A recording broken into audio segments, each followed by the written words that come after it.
Ready అవ్వడంలోనే కాదు, ఫొటోస్కి stills ఇవ్వడంలో కూడా మేమే ఫస్ట్. రోజు క్లాస్కి రాని మొహాలు కూడా ఈరోజు కనబడతాయి. క్లాస్లో ఎంతమంది ఉంటే అంతమంది ఈరోజు అందరు కనిపిస్తారు చూడండి. సక్సెస్ఫుల్గా 3 months కోర్స్ అయితే కంప్లీట్ అయింది. సో మేమైతే ఫేర్వెల్ పార్టీ చేసుకుంటున్నాము. పిల్లల్ని అయితే చకచకా రెడీ చేసి స్కూల్కి పంపించి మంచిగా రెడీ అయ్యి అయితే వచ్చి ఫోటోలు ఫుల్గా దిగేసాము. చూడండి, అలసిపోయి కూర్చున్నారు. ఎక్కడోళ్ళు అక్కడ ఫోటోలకి ఫుల్ స్టిల్స్ ఇస్తున్నారు. మేడం అయితే మెల్లిగా వచ్చింది. మేము వెళ్ళినాక గంట సేపటికి మేడం రాగానే ముచ్చట పెట్టేసి మళ్ళీ స్టార్ట్ చేసినాం ఫోటోలు వీడియోలు అంటూ. కళ్ళు తాగిన కోతుల కంటే హీనంగా చేస్తున్నారు చూడండి మా ఫ్రెండ్స్ అయితే.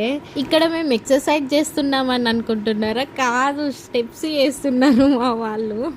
ఇక్కడ చూడండి, ఫొటోస్ వీడియోస్ అన్నీ అయిపోయినాయి. ఇంకా రీల్స్ స్టార్ట్ చేశారు. ఎక్కడ బ్యాచ్లు అక్కడనే. అంతా అయిపోయినాక క్లాస్ రూమ్కి అయితే వచ్చినాము.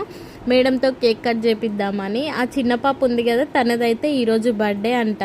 సో తనతోటే కేక్ కట్ చేయించినాం. మేడం అయితే ఫుల్ హ్యాపీ. మేమైతే తనకి డ్రెస్సింగ్ టేబుల్ ఇంకా కూలర్ గిఫ్ట్ చేసాము. వీళ్ళంతా అయితే మా tailoring batch friends. Thanks for watching. Please do like, share, subscribe.